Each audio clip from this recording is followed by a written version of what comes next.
My name is Margaret Sullivan. I'm 60 years old, and I spent 35 years of my life believing that being a good wife meant never asking questions about money. I was wrong. I don't have a retirement account. I don't have savings. I don't even have a credit card in my own name. Let me tell you how I ended up here. Maybe you'll see yourself in my story. Maybe you'll make different choices. God, I hope you make different choices. What I have is a studio apartment I can barely afford, a part-time job at Target, and the crushing knowledge that I did this to myself. I married Richard when I was 25. He was 28, already establishing himself as an accountant, smart, stable, the kind of man my mother called a good provider.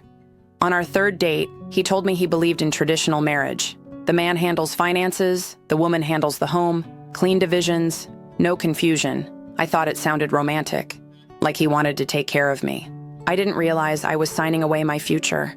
The warning signs started early. I just didn't recognize them as warnings. 2 weeks before the wedding, Richard suggested I didn't need to be on the lease for our apartment. "It's simpler this way," he said, his hand warm on my shoulder as we sat at his kitchen table, surrounded by moving boxes. The apartment smelled like fresh paint and new beginnings. "I'll handle all the paperwork. You just focus on making it feel like home." I smiled, kissed him, agreed. After the wedding, he set up our bank accounts, joint checking, but he was the primary account holder. "For tax purposes," he explained, "don't worry about it. What's mine is yours." I believed him. When I got my first paycheck from my job as an elementary school secretary, he asked me to sign it over to him. "I'll deposit it. I'm better with numbers. This way, everything stays organized." It made sense. He was an accountant. I'd barely passed high school math. So I signed every paycheck for 3 years. Then I got pregnant with our first child. Richard sat me down one evening, his face serious in the lamplight of our living room. I remember the leather couch creaking under his weight, the smell of his cologne mixing with the dinner I'd just cooked. "Maggie, I've been thinking, it doesn't make sense for you to work anymore. Childcare would cost almost as much as your salary. And I want our children raised by their mother, not strangers." My heart swelled. He valued motherhood, valued me. "Are you sure we can afford it?" I asked. "I've run the numbers. We'll be fine. Trust me." I did. I quit my job the next week. That's when the financial isolation really began. At first, it was small things. He gave me cash for groceries each week, never more than I needed, but never less. "I'm putting the rest in savings," he'd say, "building our future." What future? I never asked. He paid all the bills, handled all the investments, made all the financial decisions. I had no idea how much money we had, or didn't have. "Do you need to know?" he'd say when I occasionally asked. Not angry, just confused, like I'd asked him to explain quantum physics. "I've got it under control, Maggie. Isn't it nice not to worry about it?" It was nice, for a while. But here's what I didn't understand then. When you don't worry about money, you also don't know about money. And when you don't know, you can't protect yourself. The years passed. We had 3 children. I threw myself into motherhood with everything I had. PTA president, room mother, team mom for soccer, baseball, dance. I made every meal from scratch, kept an immaculate house, supported Richard's career. I was good at it, being a wife, being a mother. I just wasn't good at being a person who could survive on her own. My friends started working again when their kids went to school. They talked about retirement accounts, 401ks, building their own credit. I felt a small tug of something. Envy? Concern? "Maybe I should get a part-time job," I suggested to Richard one night. The kids were asleep. We were doing dishes together, his hands sudsy, mine drying. He laughed. Actually laughed. "What would you do with the money?" he asked. "I give you everything you need." Did he? I looked around our nice house, my nice clothes, my nice life. I let it go. But that feeling didn't go away. It got quieter, smaller, but it stayed. When I was 45, my mother died. She left me $50,000. I'd never had my own money before. It felt powerful, exciting. "We should put this in a separate account," I told Richard. "My own account, for emergencies." His face closed off. "That's not how marriage works, Maggie. We're a team. Everything goes in the joint account. But it's my inheritance. And you're my wife. We don't have separate money. We're not roommates." He made me feel selfish, small, Like wanting my own account meant I didn't trust him. I signed the check over. He deposited it into our account. I never saw a statement. At 50, I started having anxiety attacks. Not about anything specific. Just a creeping sense that something was wrong.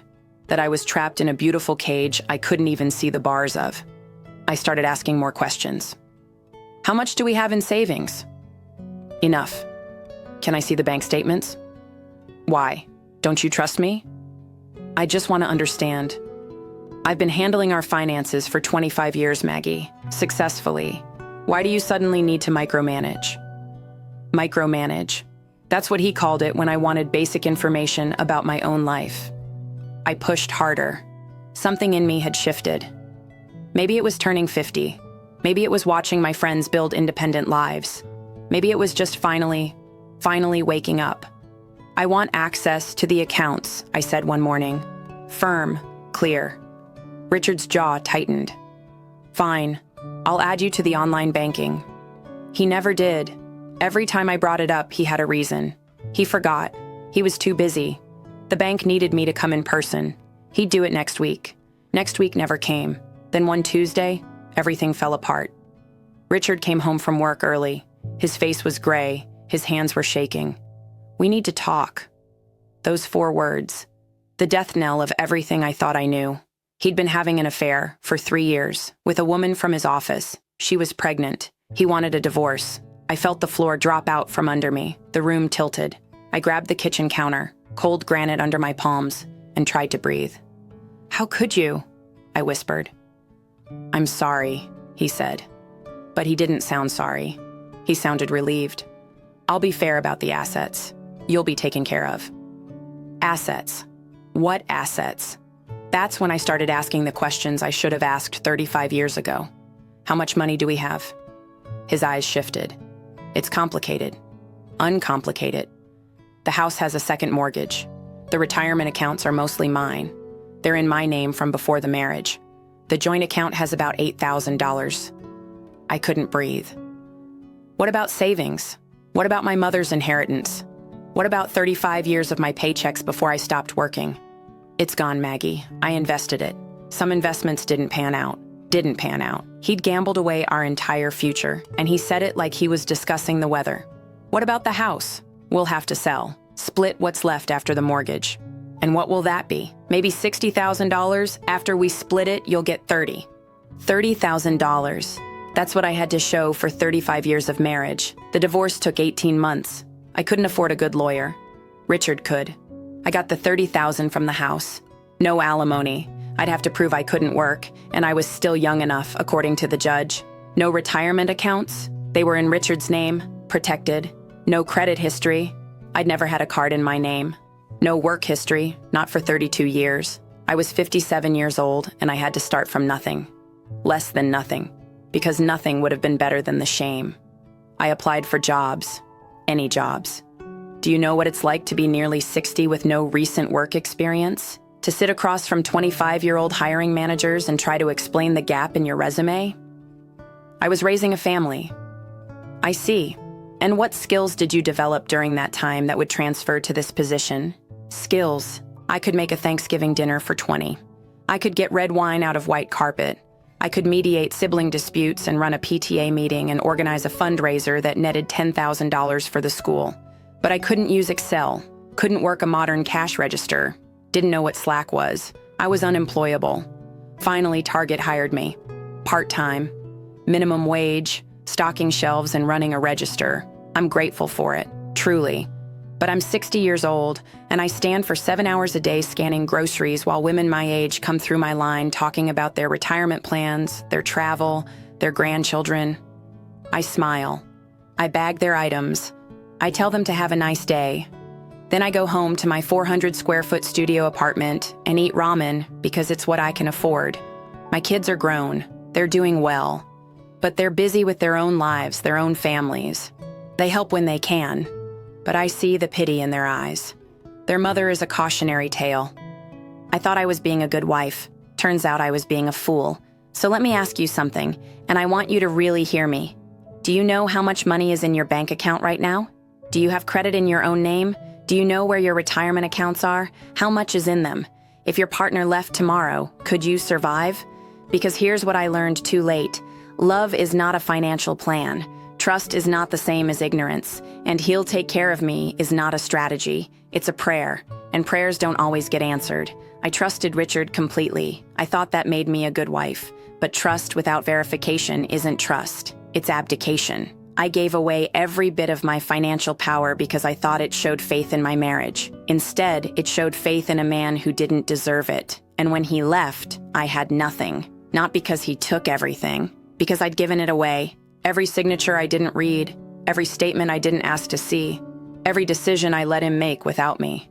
I built my own cage, one tiny surrender at a time, and I didn't even realize I was trapped until the door slammed shut. I'm 60 years old. I work retail. I'll never retire. I can't afford to. I'll work until my body gives out, and then I don't know what happens. My biggest fear isn't dying. It's living another 30 years like this. And I did it to myself. Not because I was stupid, I wasn't. Not because I was lazy. I worked hard every single day. But because I believed that being a good wife meant making myself small, dependent, trusting. I was wrong. So here's what I wish I'd done. I wish I'd kept working, even part-time, even just to keep my skills current and my own income. I wish I'd insisted on seeing every bank statement, every investment, every bill. I wish I'd had my own credit card, my own savings account, my own safety net. I wish I'd understood that financial independence isn't about not trusting your partner. It's about trusting yourself enough to stay informed. Because here's the truth. Nobody wants to say out loud. Half of marriages end in divorce. And even the ones that don't, people die, people change, people lie. You need to be able to survive without them, not because you expect to, but because you might have to. I didn't prepare.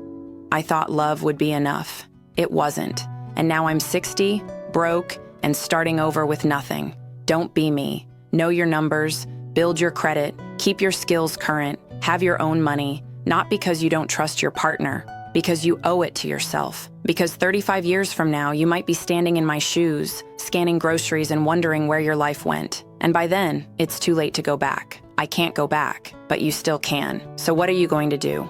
Follow for more real stories that matter. Like this post so more people can see it. And please leave a comment. Have you experienced something similar, or do you know someone who has? Your voice might help someone make a different choice. Like this post so more people can see it. And please leave a comment.